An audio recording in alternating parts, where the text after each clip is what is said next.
তো দেখো প্রমাণ করতে হবে √3/sin20 মাইনাস 1/cos20 সমান হচ্ছে 4।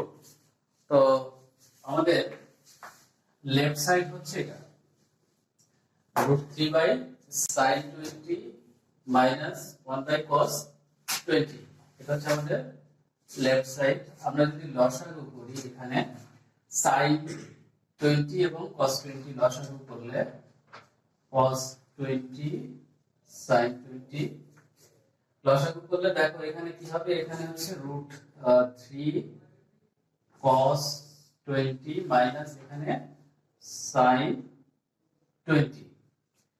এরপরে আমরা এইটা এবং এইটাকে 2 দিয়ে ভাগ করব, অর্থাৎ √3/2 cos20 মাইনাস 1/2 sin20।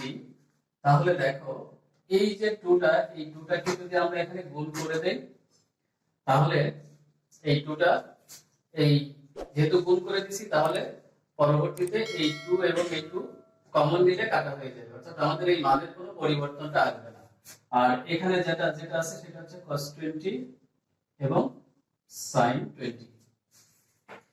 এরপর আমরা কি করতে পারি, আমরা দেখো এই √3/2 এটার মান হচ্ছে sin 60 ডিগ্রির মান হচ্ছে √3/2 cos20, এখানে cos 60 ডিগ্রির মান হচ্ছে হাফ। তাহলে আমরা এটা পরিবর্তে লিখতে পারি হচ্ছে cos 60 ডিগ্রি sin 20 ডিগ্রি। আমাদের নিচে যেটা আছে হচ্ছে cos 20 into sin 20। তাহলে এই জিনিসটা কিন্তু দেখো খুবই ইজি, যে √3/2 এটার মান হচ্ছে sin 60 ডিগ্রি, এখানে cos 60 ডিগ্রির মান হচ্ছে হাফ। এটা আমরা কি করতে পারি, দেখো সূত্রটা হচ্ছে আমাদের sin a minus b, এটা সমান হচ্ছে sin a cos b minus cos a sin b। দেখো এই সূত্র অনুসারে তুমি এখানে লিখতে পারো 2 into sin 60 ডিগ্রি মাইনাস হচ্ছে 20 ডিগ্রি, আর নিচে যা আছে লেখা cos 20 into sin 20।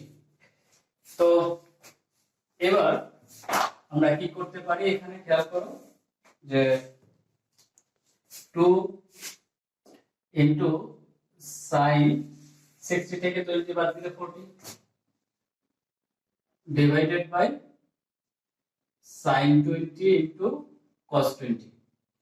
তো 40 কে ভেঙে দেই, sin 2 into 20 by sin 20 cos 20।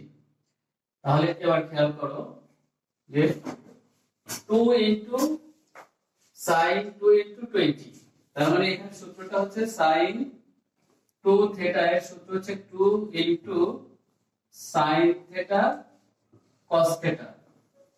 তাহলে এইখানে থিটাকে 20 কে যদি থিটা কল্পনা করি তাহলে কি দাঁড়াচ্ছে 2 into sin 20 into cos 20, আর নিচে sin 20 cos 20, sin 20 sin 20 cos 20 cos 20 কাটা গেলে 2 2 4, যেটা আমাদের এখানে রাইট সাইডে ছিল, যে এটা সমান আমাদের রাইট সাইড 4 প্রমাণ, শুধু 4 প্রমাণ করতে হবে। আমাদের রাইট সাইড ছিল হচ্ছে 4।